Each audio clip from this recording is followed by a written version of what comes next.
Сәлем баршаңызға, сіздермен мархабат Дәребаевна. Менің YouTube каналыма қош келдіңіздер. Бүгін сіздермен түскі асқа да кешкі асқа да дайындауға болатын өте дәмді стошки тағамының рецептімен бөлісетін боламын. Алдымен жуаны тазалап, төртке бөліп, ұсақтап тураймыз.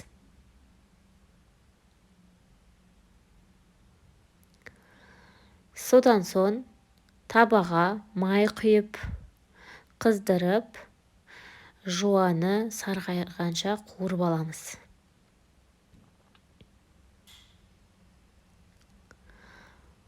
Жұмыртқаны қайнатып аламыз, және де жуан үккіштен өткіземіз.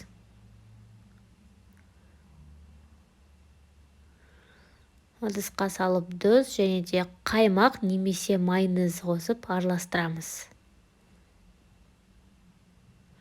Қажетті заттардың барлығын алдымен даярлап аламыз.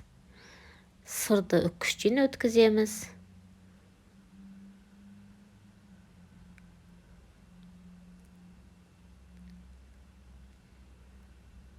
Картопты да үккіштен өткізіп аламыз. Ешқандай да пісірмейміз. Кәдімгідей шикі түрінде үккіштен өткіземіз. Енді фаршқа жұмыртқа, тұз қосып араластырамыз. Өзіңіздің қалауыңыз бойынша басқа да дәмдеуіштер қоссаңыздар болады. Мен на косточке қосып араластырдым. Енді формаға, яғни противеньге май құйып жағамыз. Содан соң өзіңіздің отбасыңыздың санына байланысты дөңгелектерге бөлеміз. Мен 6-ауын жасадым. Түскі асқа да кешкі асқа да жететіндей қылып осылай дөңгелетіп алып, содан соң ортасын осылай гнездышко сияқты жасаймыз, немесе просто котлет сияқты басып шықсаңыздар да болады. Ол өзіңіздің қалауыңыз бойынша.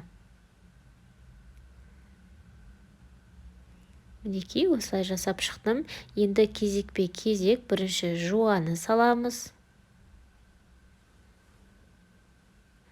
Содан соң үккіштен өткізілген картопты салып шығамыз.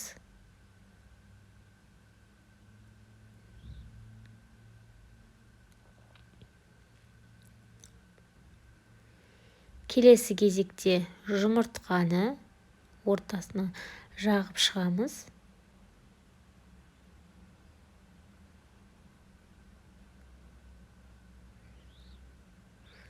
Өздеріңіз арасына тұз себуге де болады. Мен тұз сепкен жоқпын, себебі мен на косточке приправасын салғасын, ояқта жеткілікті түрде тұз бар.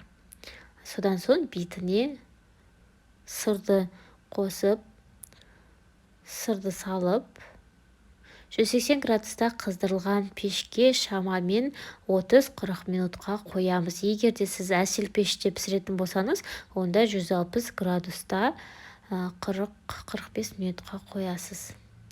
Міне, беті ешқандай да күйген жоқ. Стошкиіміз дайын болды. Қазір сіздерге разрез күйінде көрсетем, қалай болып шыққанын.